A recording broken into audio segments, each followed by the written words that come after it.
Donnie and Dolly. The team is supported by ableauctions.ca. Closing your business? We can help.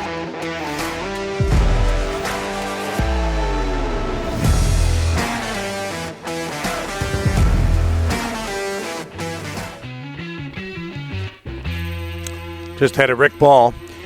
It is Wednesday. All of our guests are brought to you by the Alberta Power and Marine RPM Group, located in Port Alberni.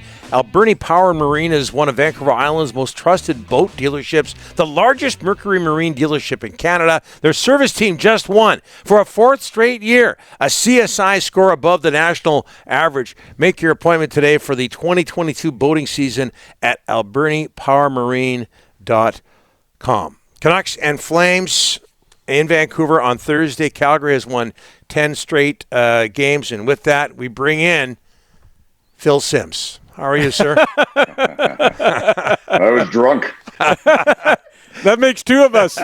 You have to be a long-time 1040 customer to understand what I was just talking about. Rick was involved in an infamous interview with Phil Simms. It wasn't Phil Simms. Yeah. Okay. How's life in Calgary, my friend? Terrific. I mean, it's listen, I love this city. I miss Vancouver a lot. It was a fantastic place to live. But I said when this opportunity came up to come here, 8 years ago now, to do Flames games on television, that the only other place that I would live in Canada would be Calgary. And so it wasn't a hard decision to make. In terms of career, it's obviously one that I had to take. But just in terms of cities, it's great here. It's a terrific place to live. We're sort of west of the city, right in the foothills. So, Banff is like an hour away. We were just there last weekend doing some hiking. And, the sun's always out in the winter. Get a little cold occasionally. Yes. But that's a minor quibble. It's a terrific place to live. And right now the hockey team has been fantastic. So Flames fans are buzzing. This team is on a franchise record tear. They're not doing it with smoke and mirrors. I think a lot of people believe this is real. They're not pulling a bunch of third period comeback wins out of their backsides. They're doing it the right way, the way Darryl Sutter wants them to play. So the hope is, anyway, for a team that hasn't had much playoff success in a long time, since 2004, that this will carry over into the postseason. So you touched on some of the reasons for the success there, Rick. Rick and I were talking about a lot of Ricks going on here today. We were talking about this earlier, trying to find a Flames weakness, especially after the Tyler Toffoli deal. I'm not sure there is one. What do you say? Well, every team's got weaknesses, and I think Toffoli definitely addressed one of them. The Flames didn't have a right shot winger who could put the puck in the net with any regularity. They had some right shot guys, but they were all kind of support guys, fourth line type players. So they needed to have somebody who had the potential to score more off the right side, and they've done that with Toffoli. He's got a couple goals since he's come. He had 28 goals last year. I forgot about this. I know he had a really good season, but he was the seventh highest goal scorer in the league last year with Montreal. And he obviously has Stanley Cup pedigree going back to his time with Darryl Sutter in LA. So you put all those things together, I think that plugged probably the biggest hole. Everybody talks about blue line being not just for the Flames, but having depth on the blue line when you go through injuries, having guys you can plug in. That may be a minor concern for Calgary, although Michael Stone has been kicking around all year, hasn't played very much. Played a fair bit last year, and I thought played pretty well. So he'd be their seventh guy if something were to happen. But if the Flames do make a move between now and the trade deadline, I think adding another D-man would be where they'd go. But you're right, there's not a lot of glaring weaknesses on this team right now. The goaltending's been excellent. Team play fantastic. They have the best goals against average in the league, best goals allowed average in the league, and they're one of the highest scoring teams, which is the biggest surprise, I think, for most people. They put the puck in the net as much as they've been doing. Seem to have it all. Toffoli with 28 goals last year, 27 were against the Canucks. Why does Darryl Sutter, as old school, at least he comes across that way, as old school as it gets, why does he work in 2022? That's a really good question, because you think that, in this day and age where it's, the approach is different than it used to be. You can't be that hard-nosed coach as effectively. You really have to approach players as individuals. I think Darryl Sutter gets a bad rap in some ways for the way that he coaches. He's a lot more than just a tough guy on the bench. He's got a real handle on how the game needs to be played. This team has not had a lot of success since I've been here. They've had they've been good and bad, but it hasn't carried over to the playoffs. And the reality is, guys, the coaches they played the best for in the 8 years I've been here have been the tough guys. They played well for Bob Hartley. They had that year, the first year I was here, when they beat the Canucks in the first round. I had 13 third period come from behind wins. They played well for Bill Peters before that all came undone. We know why. But that one year that he was here, they had the best record in the Western Conference. And now they're playing well for Darryl Sutter. So I think a firm hand maybe works well with this group for whatever reason. They brought in a bunch of guys who have experience and are familiar as well with Darryl Sutter, that played with him with the LA Kings when he was there and had a lot of success. And we're more than happy to come back to Calgary and play for Darryl again. So I think that suggests that that they realize that this guy knows what he's doing, and the whole team's buying in. They're playing exactly the way that he wants them to, and it's working. So when it works, it's a lot easier to sell, even if you do kind of rule with a firm hand than if you're not winning. Rick, I'm going to ask about two former Canucks. First, Markstrom, 8 shutouts. He's been unreal. But Chris Tanev as well. Yeah. He's been such a rock back there. So just your comments on both.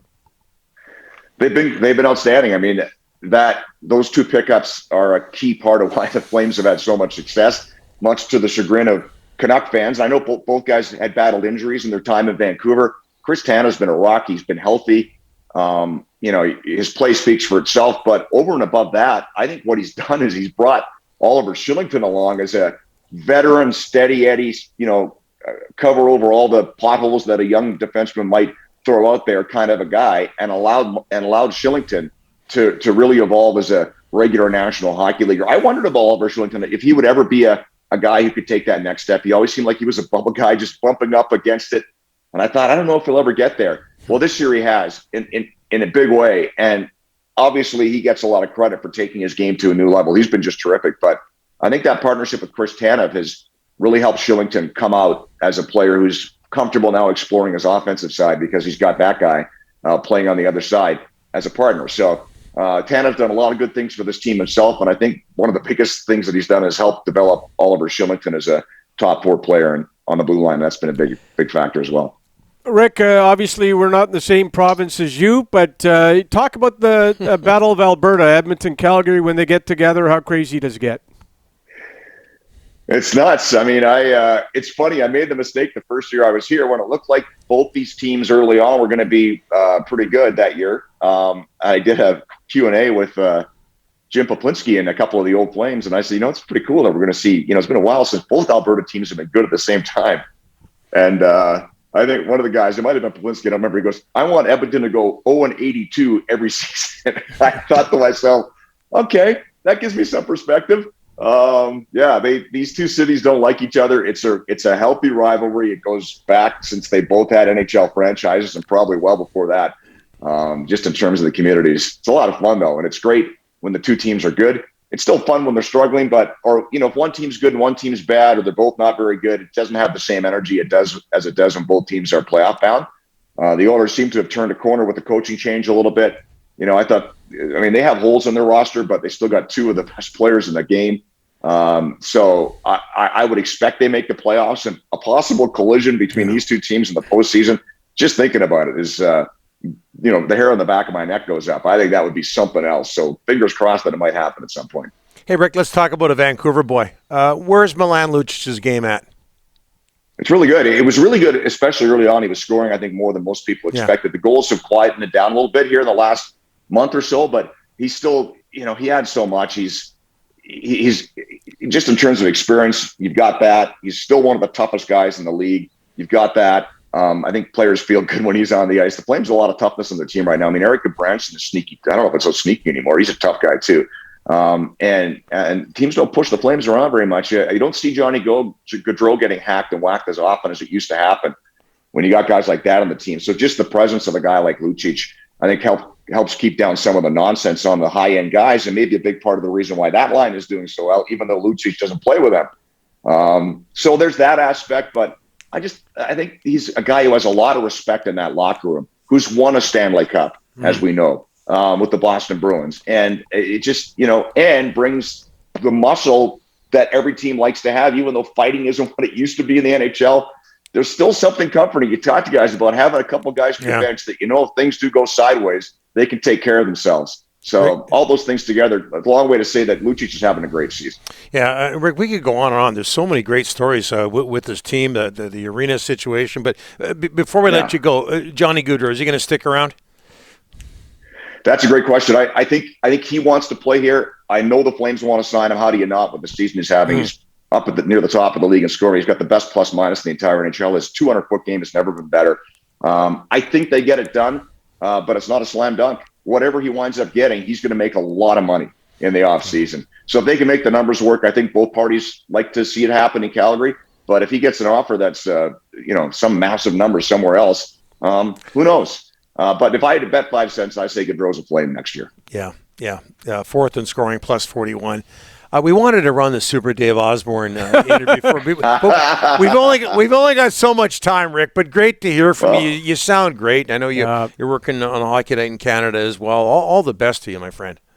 Hey guys, it's great to talk to you. Rick Dollywall, by the way. It's fitting that you guys are on check. Because I was in Victoria when Rick Dollywall, the most persistent man in show business, would call me once a week for 2 years to try and get me to come over, and I finally did, and it was a great decision. So hardest debt of gratitude to Mr. Dollywall. Best hire I ever made, hardest negotiator, Rick Ball. It took me a long time to get him out of Victoria over to 1040 in year one, and my friend, your career has taken off, and nobody is happier than I. It doesn't work that hard now, Rick, I got to tell you.